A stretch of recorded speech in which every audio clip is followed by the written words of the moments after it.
Bonjour à toutes, bonjour à tous. On se retrouve enfin pour le nouvel épisode d'NMDB, le NMDB numéro... Putain yes, NMDB 7 enfin. Non. Toujours pas. Bon, en gros on fait un NMDB sur les boulimiques quoi. Non Tonino, non c'est pas sur les boulimiques. T'as pas vu le titre de la vidéo, bordel de merde? Y a pas de titre, on est en train de la faire. Ah ouais, pas con. Non, aujourd'hui, NMDB spécial bouffe, Antonino. Il y en a des conneries à dire sur la bouffe un petit peu en général, sur des actus insolites. Je sais que pour la première actu, tu nous as dégoté 2-3 trucs intéressants. Dis-nous tout. The menu, please. Première actualité sur la bouffe, on se dirige en Italie si tu peux. Oh, mais allons donc en Italie, Antonino. Ouais, à Padova exactement. Ok, je connais absolument pas du tout.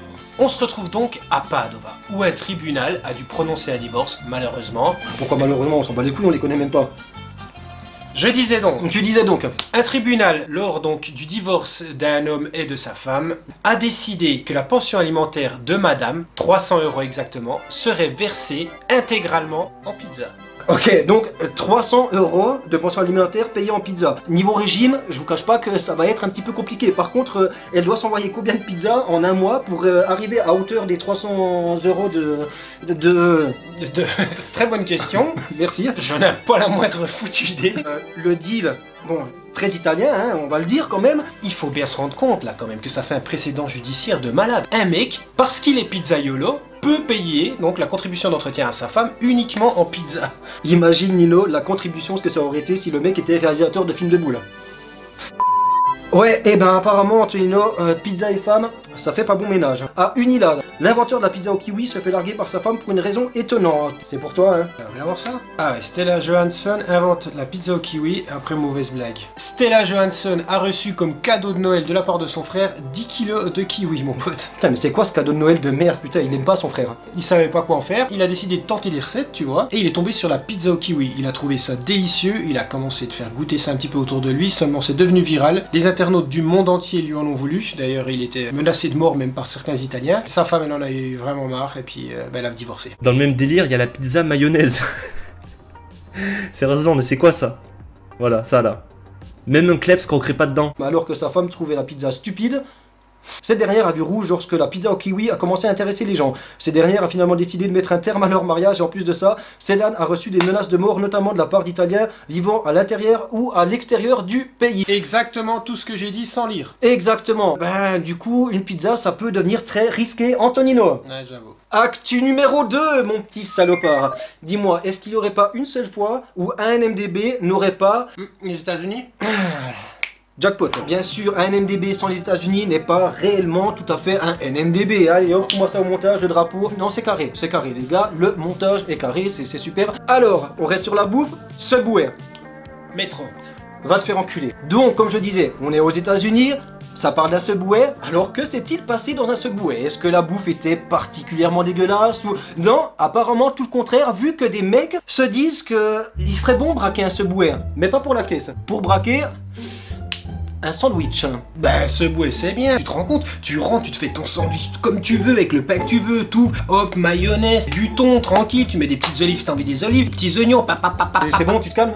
Ok, alors que s'est-il passé? Je vous cite, il braque un Subway pour voler un sandwich. Ils étaient deux, ils portaient un sweat à capuche, très important, et ont décidé de braquer un établissement Subway pour un sandwich à 4 €. Attends. Ils étaient deux pour vous braquer un sandwich? Bah apparemment, Antonino, pour eux, la caisse, c'était un petit point de détail de l'histoire, hein, ils préféraient le sandwich. Je comprends. Attends. Ça pourrait aller plus loin, un truc passionnel ou un truc de vengeance, tu vois, ils pourraient se venger d'un régime Subway. Se venger d'un régime Subway en volant un Subway. Ouais. Vous voyez un peu le travail, vous? Qu'est-ce que c'est que ce bordel?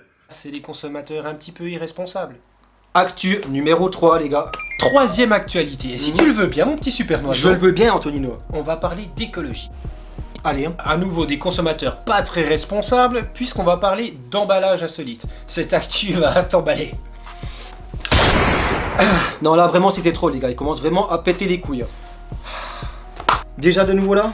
C'est un truc cool avec ces petits montages vidéo, on peut apparaître, disparaître, réapparaître. Alors, actualité à nouveau insolite, hein, comme vous en doutez. C'est un petit peu le concept des NMDB, connard. Hein.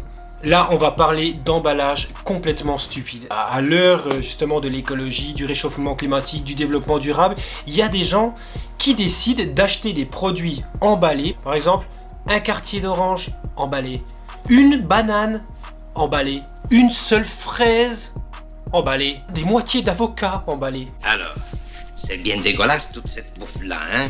On s'y habitue pas. Oh, il faudra bien. Il y aura plus que ça bientôt.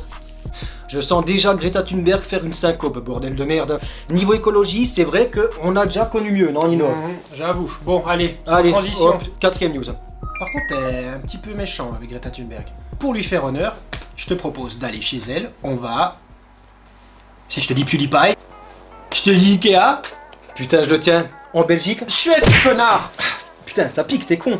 Bon, on est donc en Suède, toujours le thème de la bouffe. Je cite, un musée consacré à la nourriture dégoûtante va bientôt ouvrir. Alors c'est génial, c'est vrai qu'on n'a pas déjà plein de merde un petit peu qui nous entoure, hein. Le McDo. Pas que. D'ailleurs, mon coquin, là, c'est temps tu t'es fait un petit régime McDo, quoi. C'est parti. Une exposition consacrée aux plats les moins ragoûtants du monde ouvrira ses portes le 31 octobre à Malmö. Des dizaines de spécialités culinaires réputées dégoûtantes qui seront présentées. Le conservateur de ce musée original souhaite interroger le concept de dégoût et provoquer une prise de conscience chez les visiteurs, notamment en ce qui concerne notre mode d'alimentation, et on s'en bat les couilles. Je sais pas, moi, quand on me dit Suède, tu vois, je pense Chris Prols, des trucs un petit peu croustillants comme ça. Eh ben Chris Prols, pas que Antonino. Il y a 2-3 saloperies bien dégueulasses. D'ailleurs, je sais pas, peut-être que tu connais, hein. Alors, parmi les recettes mises à l'honneur, on retrouvera le hakarl, une spécialité islandaise de requin fermenté. Non, ça te dit rien? J'ai vu 2-3 reportages et je peux vous dire que bon, ça a l'air absolument ignoble. Autre spécialité apparemment également très ragoûtante, le durian, un fruit asiatique réputé pour sa très mauvaise odeur. Un petit peu, tu sais, Antonino, quand tu ramènes une meuf pour la première fois chez toi, tu enlèves son string et ça commence à sentir la crevette dans toute la pièce. Autre mets également, le casu marzu, un fromage chard infesté par des larves d'asticots vivantes. Ouais. Non, tu peux te barrer, je sais que ça, moi aussi ça me donne envie de dégueuler également. Allez, reviens. Ou encore également le Et pour finir, on a aussi le surströmming, un plat suédois à base de hareng fermenté. Ça fait très envie de dégueuler. Bravo les Suédois. Super la Suède. Les 4 news sont finis, mais le NMDB n'est pas tout à fait fini parce que vous savez qu'à la fin, et je crois que toi aussi t'attends tout le temps cette rubrique avec impatience, mon salopard, Antonino. Le sgeg de la semaine. Le sgeg de la semaine et c'est parti. Alors Antonino, le sgeg de la semaine, où nous entraîne-t-il déjà tout d'abord? En Autriche. L'Autriche. Première entrée. Première entrée dans un NMDB de l'Autriche. Bravo les Autrichiens. Bon, vous avez fait des trucs dans les années 40. Bref, qu'est-ce que se passe-t-il, Antonino, en Autriche? Actualité à nouveau un petit peu incroyable avec le gang Milka. C'est joli quand même. Merci. De rien. La police du Tyrol aux trousses d'un gang Milka. Un gang Milka. Milka la vache. Il y a un gang Milka. Ouais, le truc violet. Allez, vas-y, continue, il est tard d'entendre ça. Alors, tenez-vous bien. Suivez-moi bien. Écoutez bien. Ouvrez grand vos esgourdes. Tout ça pour dire que les braqueurs modernes, quoi, les néo-braqueurs, ont dérobé 50 000 € en chocolat dans un camion. Tout ça en chocolat Milka, quoi. Ça veut dire que du chocolat caillé ou Non, c'est vraiment les mecs, c'est le gang Milka, quoi. Milka. Nous réo dans la gueule comme ça. S'en foutent. On en arrive justement au plus incroyable de l'histoire, à l'arrestation, mon pote. Vas-y. Coup de balistone. Non, je déconne, on n'en sait rien du tout, mais tout ça pour dire que... Bref, les braquages, c'est plus ce que c'était. Hein. Et ben Antonino, on arrive déjà à la fin de ce NMDB spécial. Ça va, je te dérange pas? Non, vas-y. Ok, on arrive bientôt à la fin de ce NMDB, mais on peut pas vous laisser sans le génie de la semaine, parce que également, il faut aussi noter que des fois, avec toutes les conneries qui nous entourent, il y en a des qui ont 2-3 bonnes idées, comme la dernière fois d'ailleurs, le génie de la semaine, c'était quoi? Est-ce que vous vous en souvenez? Un mec qui ne voulait pas mettre son masque a bouffé des Pringles pendant 4 heures. Et ben, on reste toujours dans le thème des voyages en avion. On est, on sait pas en fait vraiment où ça se passe, mais bon, c'est un chinois, donc on est en Chine. C'est la Corée, ça. Ok, on s'en fout. Bon, chinois, on est dans le thème de la bouffe, il a bouffé un pangolin. Non, c'est pas ça. Un chinois qui a comme animal de compagnie une tortue, ça peut arriver, hein, t'en as des qui ont des chiens, t'as des chinois qui mangent des chiens, enfin bref.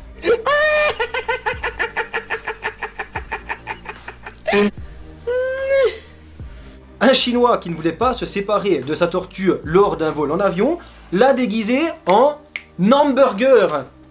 C'est ingénieux, c'est ingénieux, enfin apparemment... Ça a marché? Il y avait quand même de l'idée. D'ailleurs, on sait pas si ça a marché. En fait, on sait pas si ça a marché. Bon, après, est-ce que c'était vraiment crédible, une tortue, un hamburger On salue le geste. C'était le super noiseau, les gars, ainsi que... A plus. 红大包头，必须造起来。 fait une chaleur incroyable.